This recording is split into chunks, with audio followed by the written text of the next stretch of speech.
अस्सलाम वालेकुम। तो जैसे कि हमने ये सीरीज़ स्टार्ट की थी कि ऑलमोस्ट $30 से हमने 1000 तक जाना है। तो हमारे पास हमने कुछ ट्रेड्स ली थी। वीडियो को पॉज करके हमने ट्रेड्स ली थी। तो वो वीडियो तो कट हो गई थी, फिर हमने न्यू वीडियो बनाई अभी। इसमें हमने सबसे पहले ये एक पेयर लिया, सेल किया था एक पेयर, ये यूएसडी और स्विस फ्रैंक का, और दूसरा था ये यूएसडी था। ये हमने इसके लॉट्स लिए थे $0.02 का। तो इसमें हमें प्रॉफिट हुआ और 0.59 का प्रॉफिट हुआ। उसके बाद हमने गोल्ड पे ट्रेड की। गोल्ड पे हमें 0.80 का हुआ प्रॉफिट। फिर इसी तरह हमने यूरो और न्यूजीलैंड का जो है उस पे हमने किया। गोल्ड पे हमने ज़्यादा किया।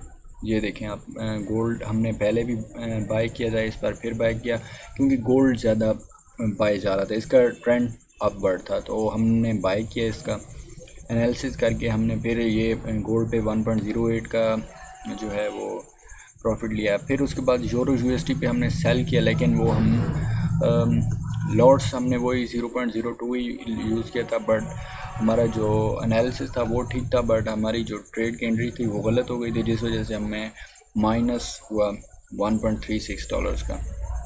उसके बाद फिर हमने गोल्ड बाय किया और 1.34 का हमें हुआ प्रॉफिट।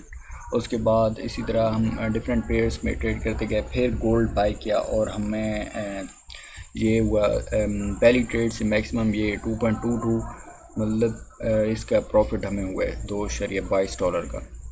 फिर उसके बाद AUD/CAD का किया हमने। फिर उसके बाद गोल्ड का ये हमने कम लॉट लिए थे, इसलिए हमें 0.84 का प्रॉफिट हुआ। फिर हमने उसके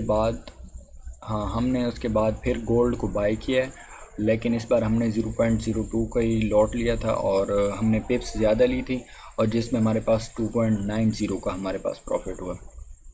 फिर हमने XBR, ये क्रूड ऑयल, ये जो क्रूड ऑयल होता है, इस पे हमने सेल किया है। इसकी एनालिसिस करने के बाद जब इसकी जो कंडीशन थी वो डाउन ट्रेंड की तरफ थी, तो इससे हमें अच्छा खासा प्रॉफिट हुआ है, वो हुआ $4.60 का।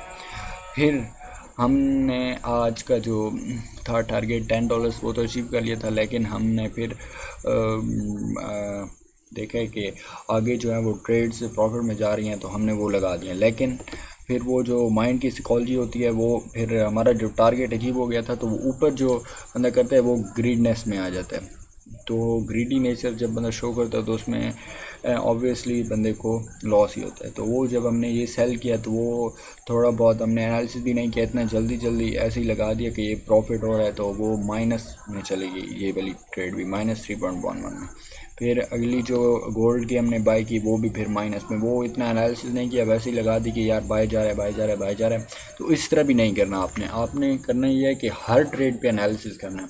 ट्रेड वैसे ही नहीं लगानी, ट्रेड पे एनालिसिस करना है, चाहे 5-6 ट्रेड्स इकट्ठी लगा दें, लेकिन एनालिसिस करके लगाएं।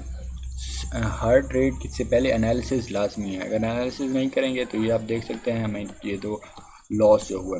फिर उसके बाद हमारा जो था वो टारगेट पहले वो हमें अचीव हो गया था, लेकिन हमने फिर ये 2 में लॉस कर दिया। तो ऑलमोस्ट हमारे पास 9.6 समथिंग डॉलर्स ना हो गए थे। तो टारगेट में से थोड़ी सी अमाउंट बाकी थी, तो हमने फिर वो एक और ट्रेड लगा दी सेल की। वो थी यूएसडी और स्विस फ्रैंक की, लेकिन ये हमने एनालिसिस करके लगाई है। और जब हमारा टारगेट अचीव हुआ है, हमने और ज़्यादा प्रॉफिट लिया। टारगेट जब अचीव हुआ तो हमने फिर इसको ऑर्डर को इधर ही कैंसिल कर दिया, और हमारा आज का जो था $10 का वो टारगेट अचीव हो गया, 10.08। तो पहले ये आप देख सकते हैं हमारे पास पहले 31 डॉलर्स थे, अब हमारे पास हैं $41। कल से इंशाल्लाह फिर जो वीडियो स्टार्ट करेंगे उसमें हम ट्रेड करेंगे और इंशाल्लाह फिर $10 करेंगे। और ये जो हमारा टारगेट होगा ये $10 का होगा। और हमारा जो स्ट्रैटेजी चल रही है वो मैं आपको बाद में बताऊंगा, जो बहुत ही अच्छी स्ट्रैटेजी है, और इसका एनालिसिस भी बहुत ज़बरदस्त होता है, और इसकी जो एक्यूरेसी है वो ऑलमोस्ट 80% है। ये आप देख सकते हैं, ये जो दो ट्रेड्स थी इसमें मैंने इतना एनालिसिस नहीं किया था, इस वजह से ये लॉस में गई। एनीवेज आप देख सकते हैं ऊपर जस्ट ये वाली एक ट्रेड थी जो कि एंट्री गलत होने की वजह से लॉस में गई, बाकी सारी ट्रेड्स प्रॉफिट में ही गई हैं। ऑलमोस्ट 1 2 3 4 5 6 7 8 9 10 11 12 ऑलमोस्ट 16 to 17 ये जो ट्रेड्स हैं इसमें से 2-3 ही सिर्फ तीन ऑलमोस्ट ये लॉस में गई हैं, बाकी सारी प्रॉफिट में गई हैं। तो आप ये कह सकते हैं कि ये 80% इसकी एक्यूरेसी है, 80% से भी ज़्यादा है।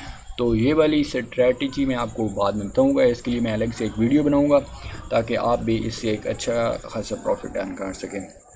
तो ये मैं अभी आपको दिखा देता हूँ मार्केट का क्या ये सीन चल रहा है।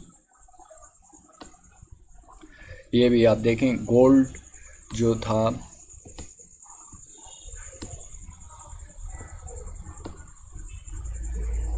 ये गोल्ड हमने इस पोजीशन पे इस पोजीशन पे हमने बाय किया था इधर, और उसके बाद ये आप देख सकते हैं इधर से गोल्ड हैं जो ये ट्रेंड पहले साइडवेज चल रहा था, इसको अप ट्रेंड में गोल्ड कन्वर्ट हुआ, उसके बाद इधर से थोड़ा डाउन हुआ, इधर से गोल्ड ने थोड़ा डाउन लिया, फिर उसके बाद इधर से अप गया इसी तरह।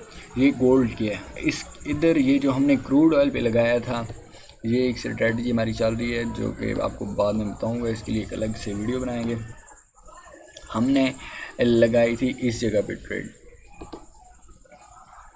हमने ऑलमोस्ट इधर ट्रेड लगाई थी, तो वो हमें सेल पे हमने लगाई थी, वो एक अच्छा खासा प्रॉफिट था। ये एक माराबूजा कैंडल थी, ये इधर हैमर बना था, टॉप पे हमारे पास ये बनी थी डोजी, या इसको आप इवनिंग स्टार भी कह सकते हैं।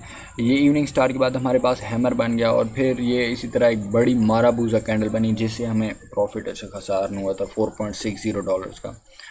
इसी तरह ये देख सकते हैं अभी ये इसका ट्रेंड इधर से ये इसका ट्रेंड अप हुआ है इधर तक, और फिर इधर अभी ये साइडवेज चल रहा है, ये आप देख सकते हैं, ये इधर ये अभी साइडवेज चल रहा है। अगर मैं आपको दिखाऊं ये गोल्ड का, तो गोल्ड का भी ये इधर से गोल्ड का इधर से सेल का एक था, सेल का एक बहुत ज़बरदस्त एक इधर तक ये आप देख सकते हैं, बहुत ज़बरदस्त एक आई है सेल की। अगर इधर हम एक एंट्री लेते सेल की तो ये इस नेक लाइन को इसने इस सपोर्ट को ब्रेक करके सपोर्ट को इधर से टच किया, बट ये फिर रेजिस्टेंस लेके नीचे आया और ये इधर तक आया, फिर इधर से अब ये इसको सपोर्ट मिल रही है। ये देखें ना आप, ये सपोर्ट अभी तक टूटी नहीं है, ये सपोर्ट इधर से मिल रही है, ये फिर इधर से अप ट्रेंड में जा रहा है, इधर से अप ट्रेंड। इधर अब ये एक इवनिंग स्टार बना है, तो ये एक डाउन ट्रेंड में भी कन्वर्ट हो सकता है। लेट्स सी क्या होता है। चलिए मिलते हैं इंशाल्लाह आपको नेक्स्ट वीडियो में, जिसमें इंशाल्लाह हमारा टारगेट वही रहेगा $10 का। तो अल्लाह हाफिज़।